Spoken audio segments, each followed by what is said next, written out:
Урматтуу Садыр Нуркожоевич, урматтуу жыйындын катышуучулары. Биринчиден, Садыр Нуркожоевич, сизге чоң ыраазычылык билдиргисебиз. Ушундай отурум жыйын бизге аябай керек эле, бизнесмендерге. Анткени мына 30 жылдын ичинде мындай президенттин катышуусу менен бизнес өтө эле чанда жолугушчубуз. Анан азыркы акыбалда айрыкча Орекел мына Акылбек Үсөнбекович экономиканын абалын айтып берди, дүйнөдөгү биздеги ушундай жолугушуу бизге суудай керек болуп атты эле. Анткени 85 биздин ички дүң продукциясынын бизнесмендер берип атпайбы? Жумушчу орундары казынаны толтурган.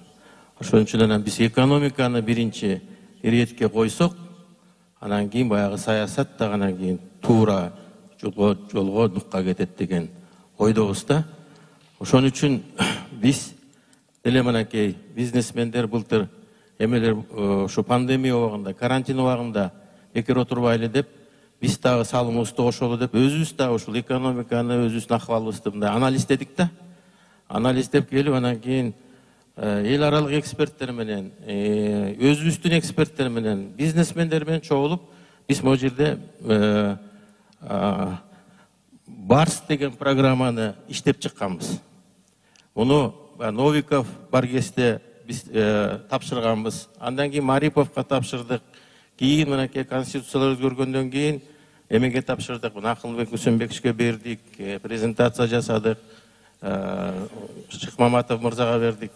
Анан кийин дагы предпринимательский кодекс разработка жасадык.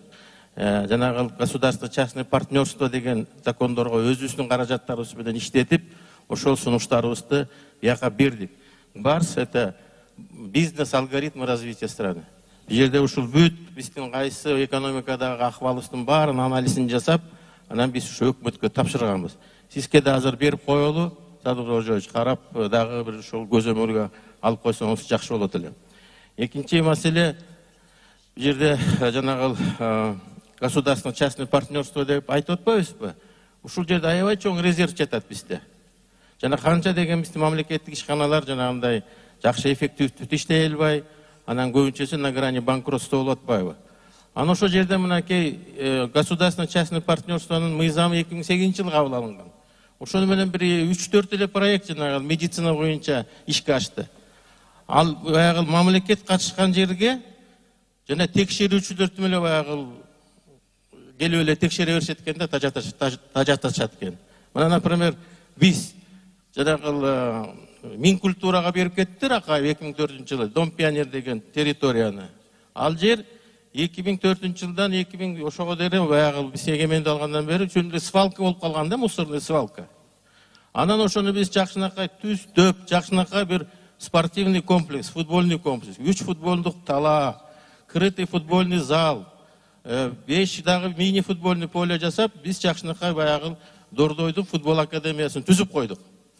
Ошол эми жыл сайын маданият министри жыл сайын алмашат. Жыл сайын келип, биякты эмне алып алгансыңар? Биз бул жерге маданият кызматкерлердин үй салмакпыз дейт. Кээ бири келип туруп, бул жерге театр салмак элек деп эле анан кийин прокуратурага эметет, арызданышат. Прокурорлор келип мынакей уже 15 жылдан бери текшерип атышат. Ал жерде миңдеген балдар форма кийип алып, жанагындай биздин футболубузду көтөрүп атат. Мен ал жерге частный үй салган жокмун. Миллиондогон акчаларымды салдым. Жакшынакай конфетка жасап койсок, анан эле бир эл бузарлар жасап коет. Бу деген парк болчу, эмне алып алышкан деп элечи. Ушундай бир эл бузар арызчыларды биз мындай бир жакшылакай кармап, бул деген объект Кыргызстанда намысы үчүн иштеп атат. Бул деген кандай эле мурун азыркы келген жаштарчы, мурун 30 жыл эмне болгонун да билчү эмес ал жердеги парктар кандай акыбалда болгондорунчу. Анан оңдолуп калгандан кийин анан көздөрүн артышып элечи. Ушундан кийин бир бизнеске дагы мындай психологический мындай эме кылышыбыз керек да. Жанагы мамлекеттик кызматкерлердин эмесин алмаштырышыбыз керек. Садыр Нуркожоевич, сиз туура айттыңыз. Бизнес жасаса анан кийин прибыль алыш керек да. Прибыль алат, байыйт, мамлекетке казынасына төлөйт, жумушчу орундарын түзүп берип атат. Анан кийин азыр ошол бизнесмендерге мындай психологический мындай bir атака болуп атат да. Ой, булар байлар, булар деген кылмышкерлер деп элечи, бизнесмендерди кылмышкер катары көрүшөт да. Булар тигинтип атышат деп эле. Бир жалкоолор эчтеке Кыргызстанга мындай палец бир урбаган нерселер жасып эле ошолордун аркасынан эле анан кийин биздин жанагы текшерүүчү органдар эле аркабыздан түшүп алышат да. Ушуну сиз туура айттыңыз. Ушу психологияны бардыгыбыз ушундай монархияда армияңыз турат. Садыр Нуркожоевич. Бизнесмендер сиздин главный армияңыз. Ошолорду мынакей дайым ушундай жолугушуп турсаңыз, жок дегенде бир жылына 2 жолу жолугуп, ушундай форматта министрлер, депутаттар болуп, силер менен мен башыңарда турам деп койсоңор, булар тоону том корушат.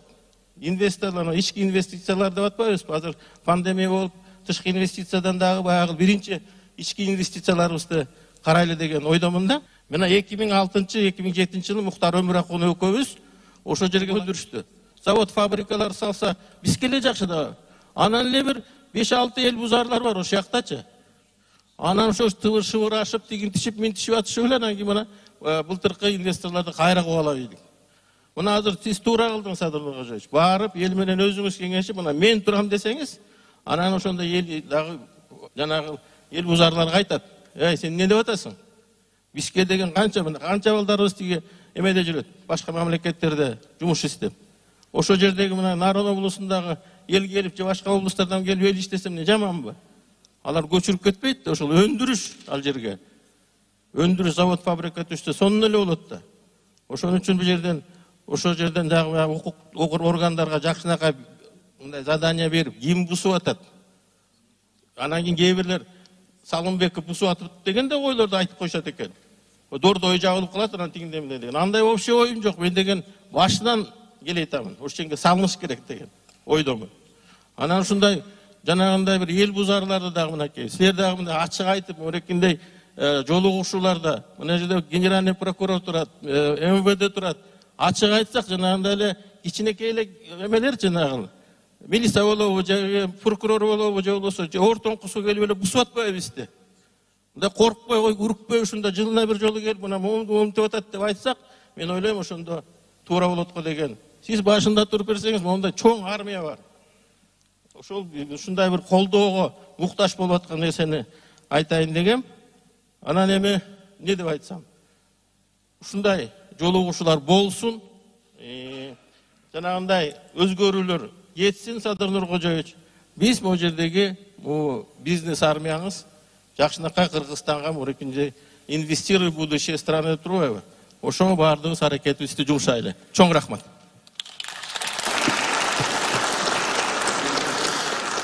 Рахмат, Аскар Маткабулович.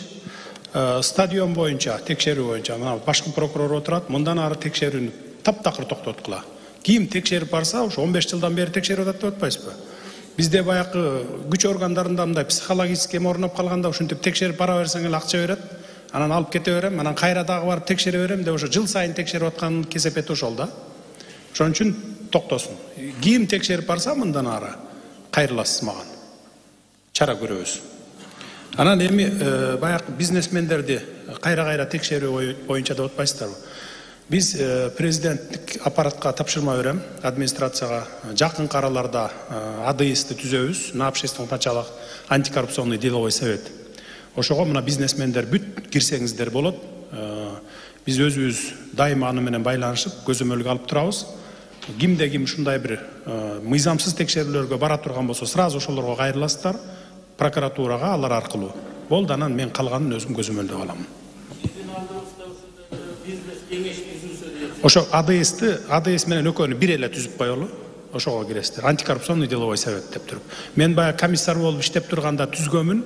2 жыл абдан жакшы эффективдүү иштеген, кийин мен комиссарлыктан кеткенден кийин аны жоюп ийишкен. Агенттикти да жоюп ийген билесиздер, 2010-жылы ушундай болгон. Атак 2 жыл абдан эффективдүү иштеген. Кадимкидей мына инвесторлор, крупный бизнесмендер ошол 30дан ашык АДС-тин мүчөсүнө кирген. Анан кадимкидей ошол текшерүүлөр токтогон. Баягы мыйзамсыз текшерүүлөр жанагындай. Беспредел токтогонда, анан кийин 2 жылдан кийин бирок тилекке каршы жоюп жиберишкен. Ошол АДС-ти бүгүн кайра при президентте кылып туруп түзүп коебуз. Жакын арада түзүлөт буюрса.